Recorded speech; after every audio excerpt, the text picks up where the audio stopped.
aming sa langit, at tunay na nagbawal po sa amin ng sabat. Tunay nga po, Lord God, ito ay mabuti sa aming mga buhay. Lord, maraming salamat po sa araw nito. Lord, dalangin po ang Diyos sa oras ito. Ayanda mo po ang aming mga puso, ang aming mga isipan. Lord, pagkalinisip mo lang po kami sa iyong mga pagkakas, kung maging karapat dapat sa mga Diyos, sa iyong mga kapal, sa iyong mga seta, sa iyong mga bagay. Lord, salamat po sa araw ito. Muli, Lord, ginamit po o Diyos ng aming buhay, Panginoon, upang maging laluyan ng iyong mga salita. Patuloy, Lord, God, na nagpapalakas mo sa amin sa bawat araw, Panginoon. Salamat po sa araw ito, Panginoon. Mga po, Diyos, siyang aming maitaas, makapurihan, mapasalamatan sa buong araw, Lord. Claim the victory, Lord God, sa buong araw nito, Panginoon. Lord, maraming salamat po. Kung mga po, Diyos, siyang manguna sa amin. Pagtayo sa kaulaw, sa unahan, Panginoon. Lord, ilagay po po, Diyos, sa iyong likuran, Panginoon. Kung sabihin, ito po ang makita ng bawat makakarinig. Ito po, Diyos, siyang mag-iwanag, Panginoon. Ito po, Lord God, kung siyang makarunan, Panginoon. Hindi po ako, or hindi po sino man po hindi ko lamang po, Panginoon. Maraming salamat po, Diyos. Salamat po sa katuhunan ng mga panalangin ko. Dahil po ay aming hinilig sa aming pangalan po ng aming Panginoon Jesus sa pag-iisan ng Banal na Espiritu. Jesus, my name we pray. Amen.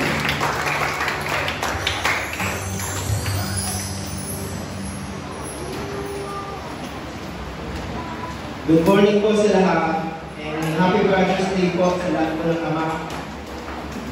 God bless po sa atin.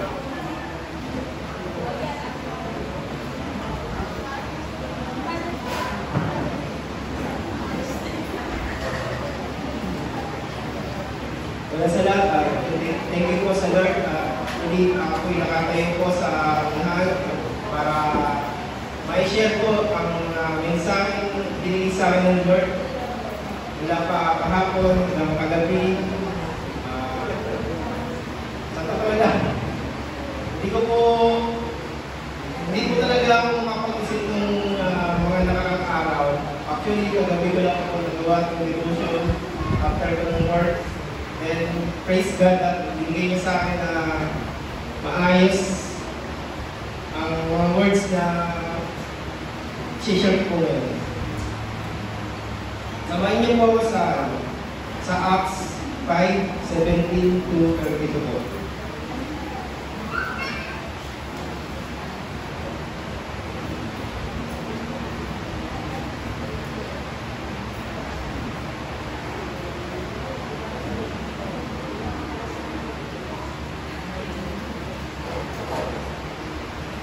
Excuse me, Axel.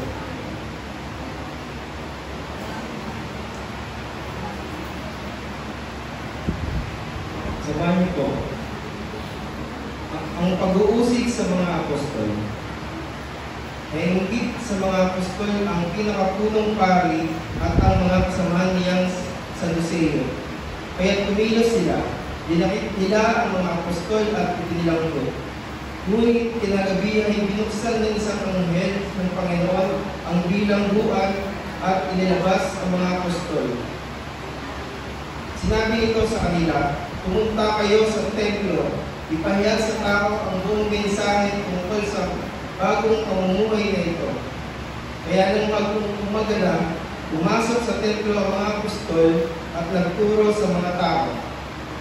Nagtipon naman ang pinakapunong pari at ang kanyang mga kasamahan at tumawag ang pang-alatang pulong ng buong Sanhedrin. Ipinakuha nila sa bilangguan ang mga apostol, ngunit ang mga ito ay wala nang dumating doon ang mga kawal, kaya nagbalik sila sa Sanhedrin at nagpulay. Nakita po namin na nakasusing mabuti ang pintuan ng bilangguan at nagtayo roon ang mga bantay. Ngunit nang buksan namin, wala kami nakitang tao sa loob. Nang marinig ito, nabahala ang mga punong pari at kapitan ng mga bantay sa templo. Hindi nila maubos maisip kung ano ang nangyari sa mga apostol. Siya namang pagdating ng isang taong ganito ang sabi, "Tingnan po ninyo, ang mga lalaking pinakulong ninyo ay naroon sa templo at nagtuturo sa mga tao." Kaya pumunta sa templo ang kapitan, kasama ang kanyang mga tauhan. Sinama nila ang mga apostol, ngunit hindi sila gumamit ng dahas sa pangambang baka sila pagpapatuhin ng mga tao. Iniharap nila sa Sanhedrin ang mga apostol at siniyasat sila ng pinakapunong pari. Sinabi niya, "Hindi ba't mahigpit namin kayong pinagbawalang mangaral sa pangalan ng Jesus na yan? Ngunit tingnan ninyo ang inyong ginawa. Laganap na sa Jerusalem ang inyong tinuturo at nais pa ninyo kaming panagutin sa pagkamatay ng taong yan." Sumagot si Pedro at ang ibang mga apostol, "Sa Diyos kami dapat sumunod at hindi sa tao. Ang Diyos ng ating mga ninuno ang muling bumuhay kay Jesus na pinatay ninyo nang siya'y inyong papako sa krus. Iniakyat siya ng Diyos sa kanyang kanan bilang tagapanguna at tagapagligtas upang bigyan ang mga Israelita ng pagkakataong magsisi, tumalikod sa kasalanan at nang sa gayon ay makamit sila ng kapatawaran. Saksi kami sa mga bagay na ito, kami at ang Espiritu Santo na pinagkaloob ng Diyos sa mga sumusunod sa Kanya." Hindi ko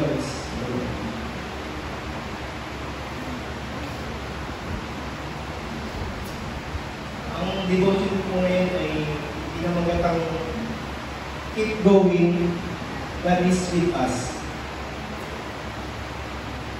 Ano po ba ang nagiging hanggang para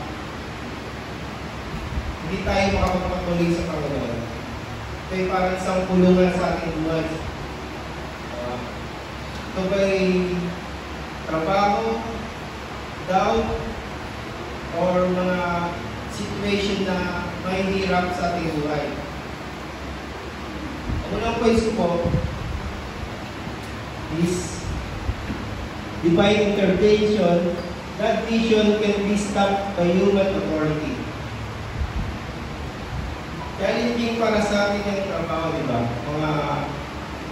Unang-una sa lahat, pag tayo na sa employment, tayo'y katrabaho, ano po yung sabihin sa atin ng ating mga boss? Ano po yung sabihin sa atin ng mga supervisor? Pag pumasok ka sa ganitong araw, na kahit labag sa loob mo, pipilitan ka. Pero, alam niyo po ba, nung nasa trabaho pa po ako, nasa corporate pa po ako, halos wala po talaga kaming pahinga doon. And then, siyempre, talagang apektado lahat. Mga gusto mong gawin, lalo-lalo na para ito sa Panginoon. Pero alam niyo po ba, dahil dito, sa divine intervention, God mission can be stopped by human authority. Nakuha po yung meaning na even na nasa trabaho ka, pero pag ang Lord mas inuna mo, Lord, gagawa talaga ng paraan na hindi mo kakalain. Noon nga,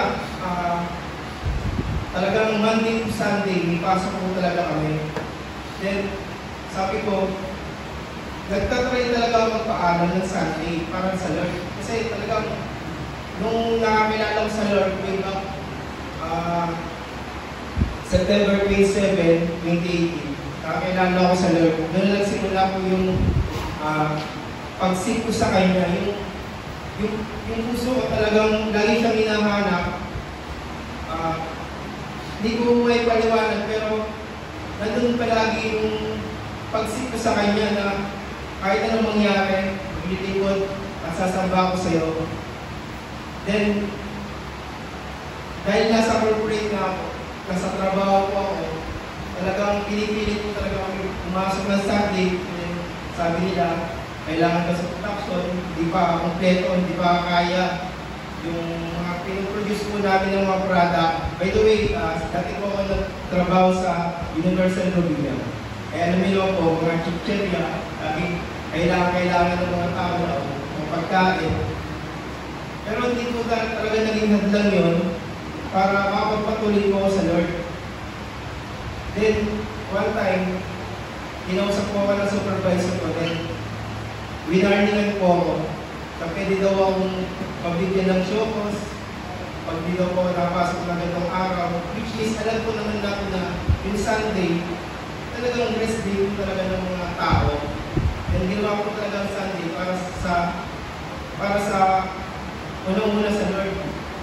Pero di ko po may paliwanag kung bakit yung dati ko po yung lawyer, pilit nilang kinukuha yung time na para sa Lord, para sa kanilang purpose, para sa kanilang pansariling kapangalan. Hindi ko naman po sinasabi na masama na magtrabaho at magdagdag ng income. Although, pagmasok kami na Sunday, siyempre, nandun pa rin yung dagdag na sahod. Siyempre, may iinganyo ka para pumasok. Eh, yung parang pinopront nila sa amin para kami pumasok. Dinadagdagan. Pero, alam niyo po ba, sa aking palagay, kahit di po pumasok or hindi po madagdagan yung sahod sa araw na yun, pero ang Diyos, di po ako pagkukulangin.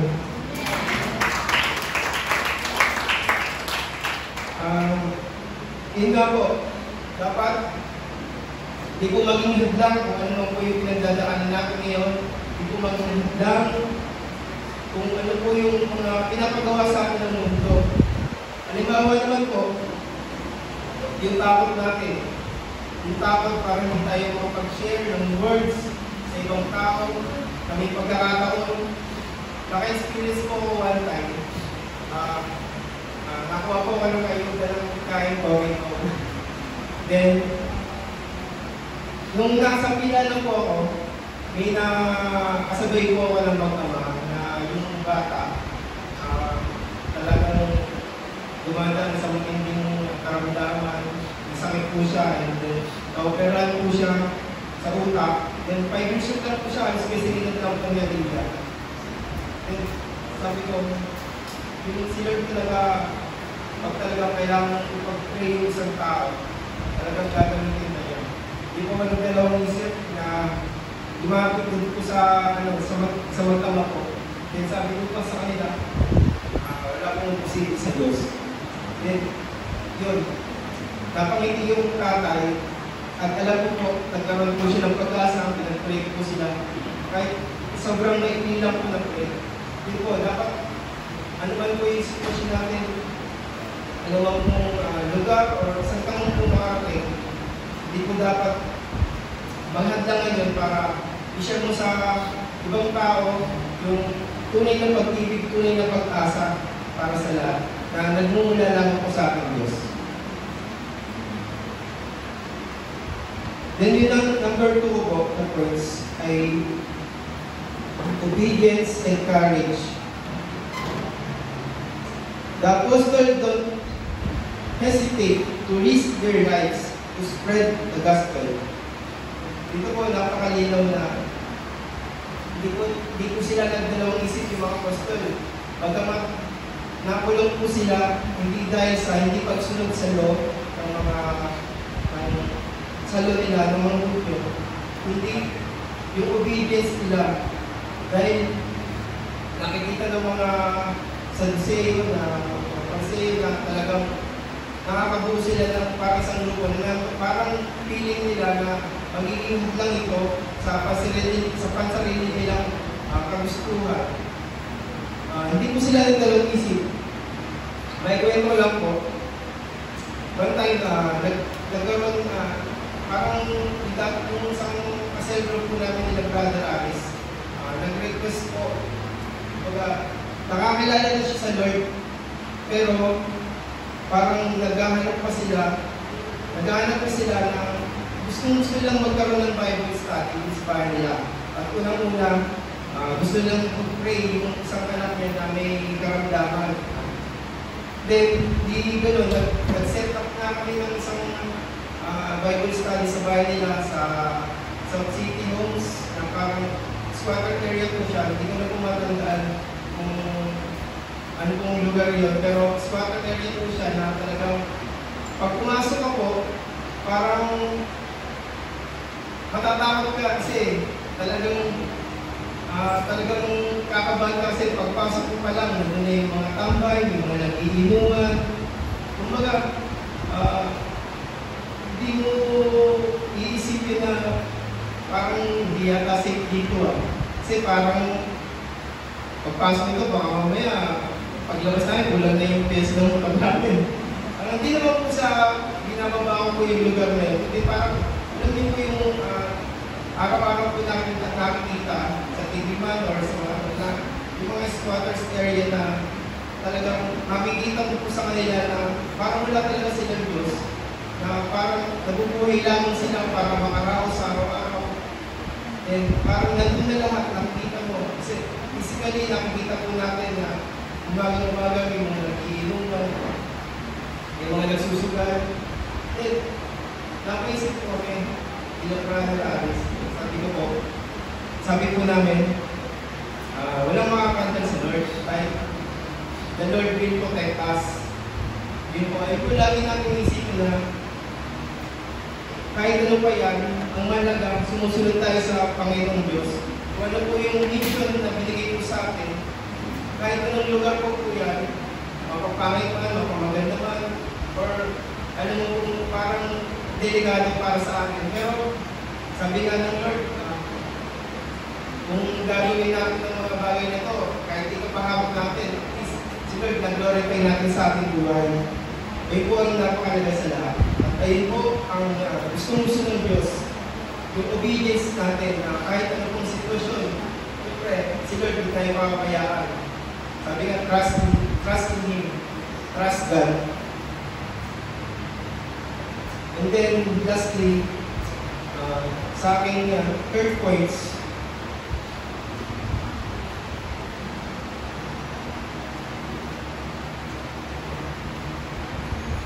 public witness, the power of the gospel. Their message is meant to be heard even in the face of opposition, or sino ba ang mga ito?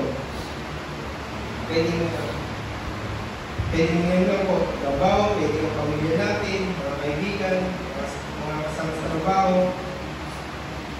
Hindi po dapat maging handa yung mga ito para maging witness tayo sa kabutihan at pag-ibig ng Diyos sa ating buhay at sa kanila rin. Ito lang po, yung noong po, naka-experience ko dahil po sa yung gusto ko talagang simula nung nakakilala ko sa Lord, nagsimula po talaga na ang unang kong ma-share ng mga words from the Bible is ang aking pamilya po. Nung una, nahihirapan din po ako. Then, lalo na po dun sa isang kapatid ko, yung pangatlo ko kong kapatid, na talagang sobrang hindi po siya naniniwala talaga sa Bible. Halos, hindi naman po ako sa nakikipagtalo, hindi, nag-share lang naman po ako na sabi ko, ito, talaga dapat maniwala tayo kasi ang salita ng Lord, galing sa Bible, dapat paniwala natin kasi ang lahat ng nakasulat po sa Bible, sabi ko po sa akin ito, may pawang totoo at katotohanan lamang at siyang mag-guide sa akin sa araw-araw. Then one time, nung dumating ang kapatid ko sa bahay namin, hindi na po siya kasi nakatira sa amin doon.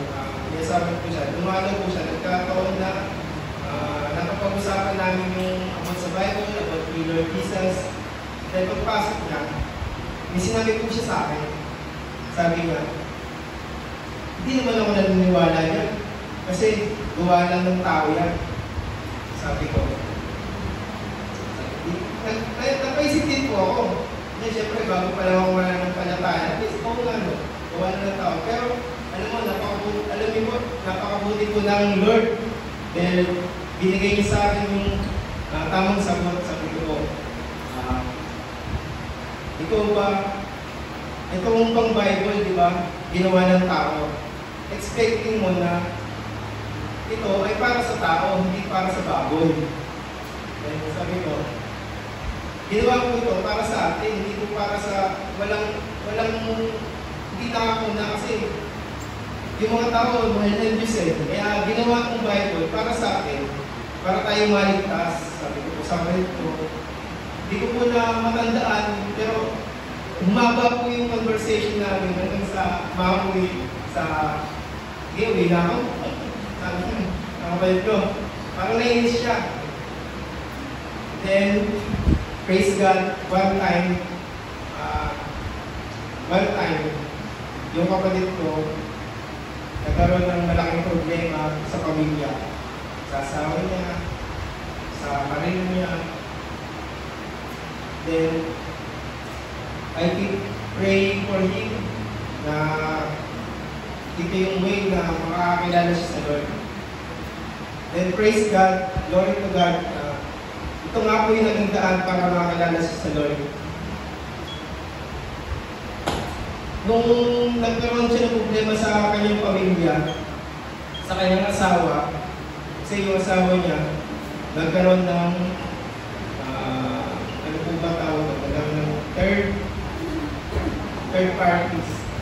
Then, nalulong din po sa bisyo yung asawa niya. Kasi, call center po yung asawa niya. Then, nalulong po sa sugal.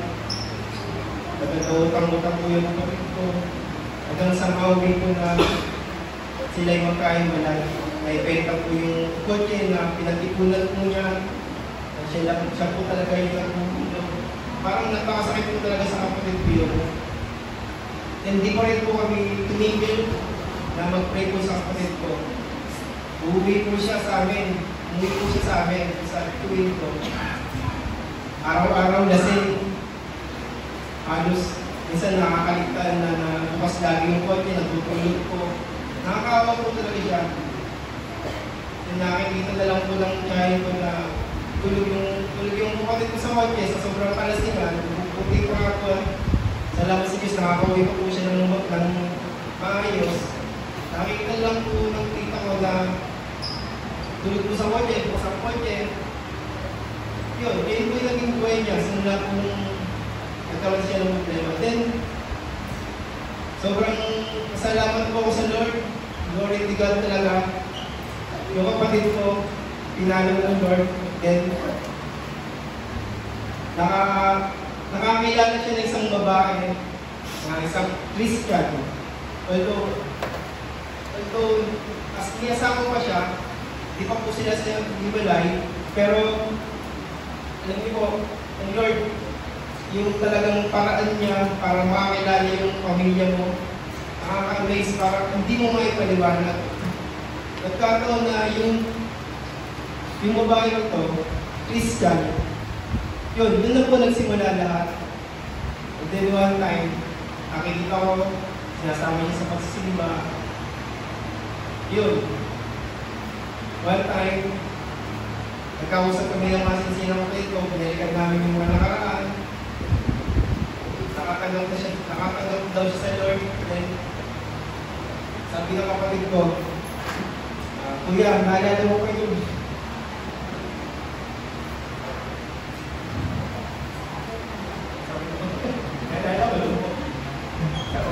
Sabi ng kapatid ko, naalala mo kayo.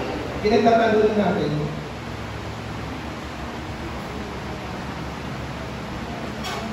Sabi, naalala mo ba yung pinagtatalunan natin na Bible?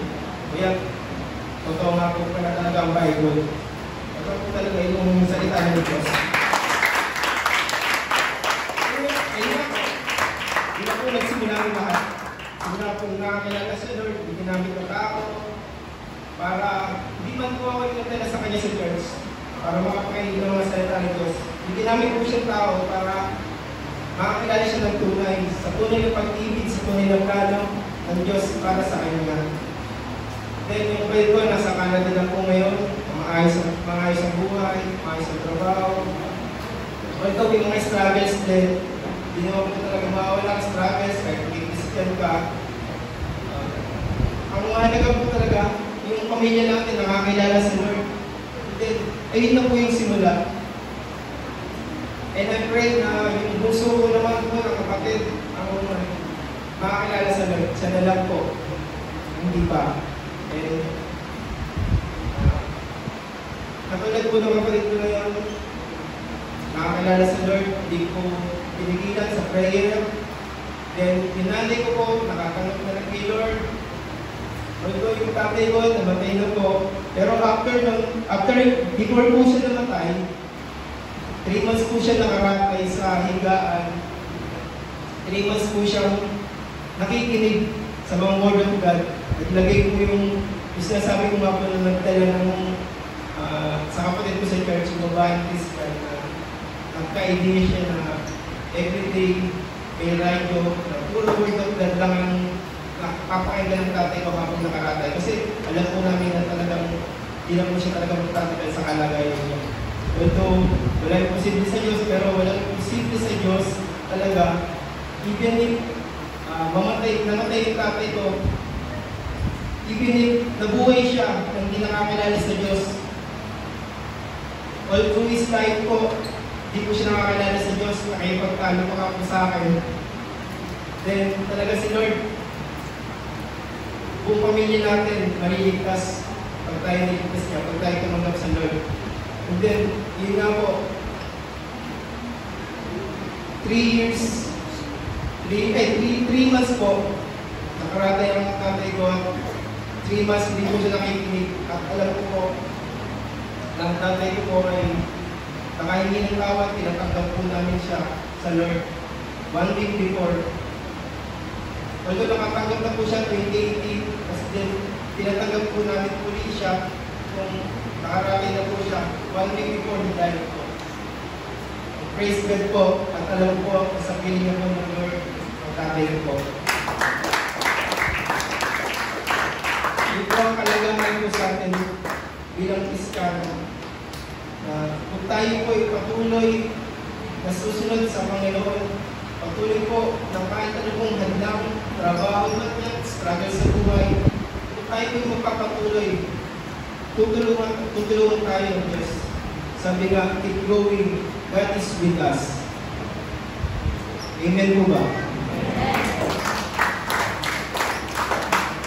Conclusion ko po. Ito nga po. Obstacles aren't the final word. Whether it's external challenges or internal struggles, the message is clear. Keep going, stay faithful, and remember that you're never alone in your mission.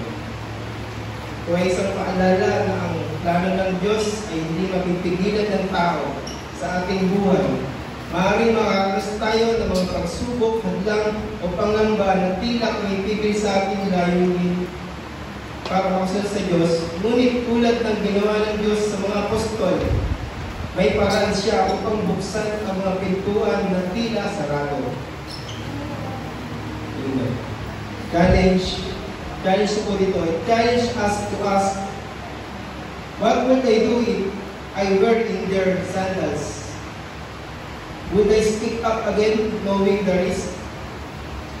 How bold are we in sharing our faith or standing up for what we believe? Salamat po sa Lord.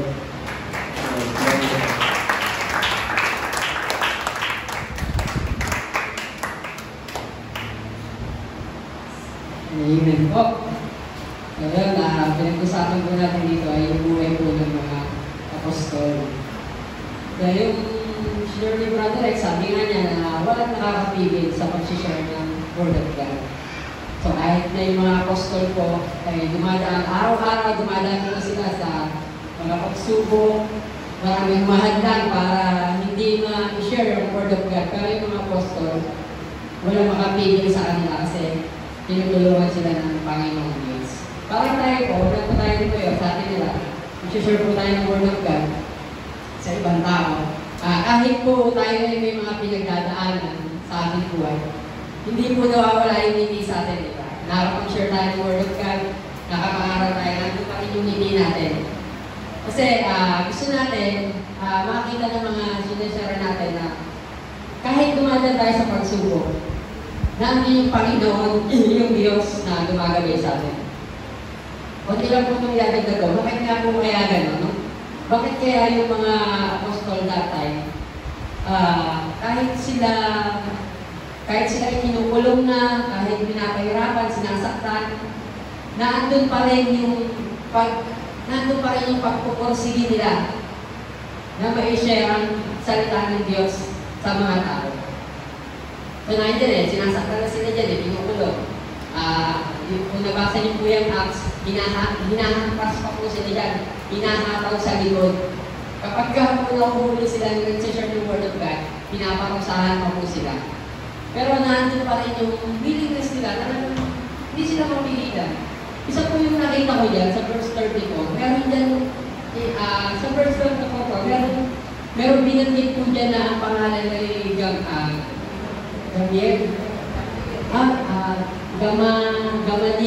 Gamaliel. Siya po ay isang Bible scholar. Nagpagturo po siya ng kautusan. Pero at the same time, nire-respeto po siya ng mga Pariseo sa Saduceo dahil leader siya. Ibig sabihin, leader po yung tao niyan ng mga umuusig sa mga apostol. Pero siya din na nagsabi. Sinabi niya dyan na kung ang samahan na yan ay itinayulan ng tao, mawawala na yan kapag nawala yung leader nila. Sabi dyan, nag-example pa dyan, binanggit si Tadeus, si Judas, na mga nagtayo. Nagtayo sila ng mga group or samahan ng religion. Pero nung namatay na yung leader nila, nawala na yung religion, nawala na yung samahan. Kasi yun ay itinayulan ng mga tao. Pero, nung namatay yung leader natin, si Jesus Christ, hindi namatay ang mga tao, lalong dumami. Hindi nawala ang mga tao, lalong dumami. Kasi, tulad natin, ang Wisdom Church sinalhan, alam natin na ang Diyos na buhay ang nagtayo nito. Kaya tayo ay nandito ngayon na kahit may problema, kahit may pagsubok, na andun po yung paglilingkod natin sa Panginoon. Malinaw po dyan na sinabi dyan ni Gamaliel na siya mismo nakakaunawa siya ng utusan ng Diyos. Sabi niya dyan, siya pa ang nag-explain. Sabi, huwag nyo nang pigilan yung mga tao na, hayaan nyo na. Dahil kung iyan ay mapatunayan na ang mga apostol na yan ay apostol ng Diyos at pipigilan nyo yan, lalabas lang na magkakasala kayo. Magkakasala ang mga tao na pipigil sa mga apostol ng Panginoon. Dahil nilinaw po dyan ng ating Panginoon Diyos na kung tayo bilang isang church, itinayo tayo, ang leader natin ay namatay. Totoo po yan, si Jesus Christ namatay. Pero lalong tayong dumami, lalong tayong nagporsige, lalong tayong nagpapakasipag, lalong tayong tumitibay ang faith dahil alam natin na si Jesus Christ ay hindi na napiling patay. Diba? Siya ay buhay. Binuhay siya ng Diyos Ama na nasa langit. Siya ang nakakasama natin sa paglilingkod. Dumadaan tayo sa pagsubok. Dumadaan tayo sa mga isipin. Pero ang Diyos na kasama natin, siya ang Diyos na nasa pagitnaan tayo ng kaguluhan ng isip natin. Siya ang nagbibigay ng peace of mind sa atin. Ang mga pangailangan natin sa araw-araw, mga katugunan, sagot sa mga problema natin, si Jesus Christ ang nagbibigay sa atin. Ang Panginoong Diyos na kasama natin, naglilingkod tayo, umahayo tayo, nag-share tayo ng Word of God, meron tayong bitbit sa problema, meron tayong bitbit na isipin, pero still nakakangiti pa rin tayo kasi kasama natin ang Panginoon. Di ba naranasan natin kung hindi lang minsan, madalas nararanas natin, may mga challenges tayo sa buhay natin na pag-uwi natin ng bahay, iniisip natin relasyon sa problema sa relasyon, sa pamilya, problema sa pinansyal, problema sa kalusugan, kung ano man naisipin natin para hindi tayo makapaglingkod. Pero alam niyo nakakatuwa kasi mapapaiyak ka na lang. Habang nagsaserve ka sa Lord, sasabihin sa'yo, anak, ano man yung pinagdadaanan mo, ano man yung yung mga bigatin mo. Anak, ipagmalaki mo ko. Sa mga tao, anak, i-share mo ko. Bakit? Sasabihin niya sa'yo, anak, huwag kang mag-alala. Kasama mo ko until the age of time. Yan ang pangako ng Panginoon sa atin. Kaya bawat isa po sa atin, i-encourage ng Lord na walang makakapigil sa atin sa pag-share ng Word of God. Sabi nga ni Brother X kanina po, di ba? Meron po kami isang pinuntahan na depressed area po talaga. Pero wala nang pipiliin ng Panginoon eh. Kahit saan tayo galing, ano man yung pinagdagan sa atin, lagi natin isipin, si Lord ang nagpadala sa atin, hindi ang tao. Ang leader natin ay hindi tao, hindi ang Panginoong Diyos. Kaya naman po, ay nagkakasalamat po sa Panginoon na tayo ay patuloy, lahat tayo na naglilingkod sa Panginoon. Kaya ngayong umaga, inaanyayahan ko po na tumayo ang mga pinili ng Panginoon upang tumayo sa umaga nito na may gagawin po tayo na task. Inaanyayahan ko tumayo ang mga gagawin po natin ng Panginoon. Sa scripture reading po namin, si Brother Leobet. Sa incubation po, kanina si Ate Digay, si Brother X sa ating incubation. Ang call to order po natin is si Sister Arlene. Sa multimedia po, ay nangyayang po tumayo si Brother Leobet, si Sister Darlene para sa song lead, si Kuya Rico para sa ating word, si Lance Andre para po sa ating prayer box, si Sister Arlene, si Sister Annalie para po sa ating lights and offering, at si Pastor Henry po para sa ating declaration of faith and closing prayer. Ganyan din po si Ate Snooki at si Sister Nicole para sa kids ministry, at ang ating intercessor po na si Sister Carla at si Sister Angelica. Sige po, lahat po tayo ituloy po natin ang panalangin natin para po sa mga pinili ng Diyos na tumayo sa umaga ito. Sige po, sabay-sabay po tayo, ipanalangin po natin sila sa umaga ito. Kamalang Diyos na sa langit, Ikaw ang Diyos na banal. Ikaw ang Diyos na nagpadala sa amin, Panginoon. Ikaw ang Diyos na nagsugo sa bawat isa, Panginoon. Ikaw ang Diyos na nagpumili, Panginoon, sa bawat isa upang iyong maging instrumento, Panginoon, upang maibahagi ang iyong mga salita, Panginoon, sa mga tao, Panginoon, na nangangailangan, Panginoon, ng iyong presensya, Panginoon, sa mga taong nauuhaw sa salita mo, Panginoon. Lord, salamat po sa mga kapatiran namin na ginagamit mo, Panginoon. At ngayon din, Panginoon, sa umagang ito, itinataas din po namin sa Panginoon ang mga gagamitin mo sa umagang ito, ang mga pinili mo upang tumayo, Panginoon. Lord, i-bless mo po sila, i-anoint mo po sila ng Holy Spirit, Lord God, na sa kanilang pagkilos sa umagang ito, Panginoon, ikaw po yung madadakila, ikaw po yung mapaparangalan, Panginoon. Lord, bigyan mo po sila ng presence of mind, Panginoon, bigyan mo po sila ng maging sensitive po sila, Panginoon, kaming lahat sa pagkilos ng banal na Espiritu, Panginoon, at sa umagang ito, Lord God, at sa mga dating mga araw, Lord, ay maipakita namin sa iyo ang aming pagsamba, kung paano man naging tapat sa amin, Panginoon. Ngayon din man, turuan mo ang aming mga puso na maging tapat kami sa iyo, Panginoon. Sa maliliit man na bagay, Panginoon, maging tapat po ang bawat isa sa iyo, Panginoon. Lord, hindi po namin ito kayang gawin kung hindi sa biyaya mo, Panginoon Jesus. Lord, ang lahat po ng kaya namin gawin, Panginoon, para sa iyo, dahil hindi po ito nagagawa ng aming sarili, Panginoon, sapagkat ikaw ang Diyos na nagtutulak sa amin, ikaw ang Diyos na nagbibigay sa amin ng pag-ibig, ikaw ang Diyos na nagpaparana sa amin ng iyong kapangyarihan, kung kaya nagagawa namin ang mga bagay na ito, Panginoon.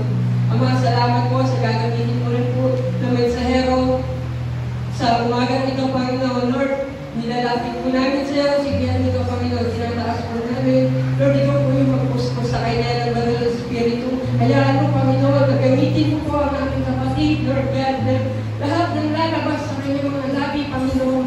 Ito po ay magagaling sa iyo, Panginoon. At bawang mga salita mo, Lord God, ang maririnig namin, Panginoon, na magbibigay sa amin ng lakas sa umagang ito, na magbibigay sa amin, Panginoon, ng encouragement, Panginoon, upang mas magpatuloy pa kami tumatag sa pananampalataya sa iyo, Panginoon, na mas patuloy pa kami, Panginoon, na mas tumapang magkaroon ng boldness para ipagmalaki ka namin, Panginoon Jesus, sa lahat ng tao na ikaw ang Diyos na bumago sa amin, Panginoon.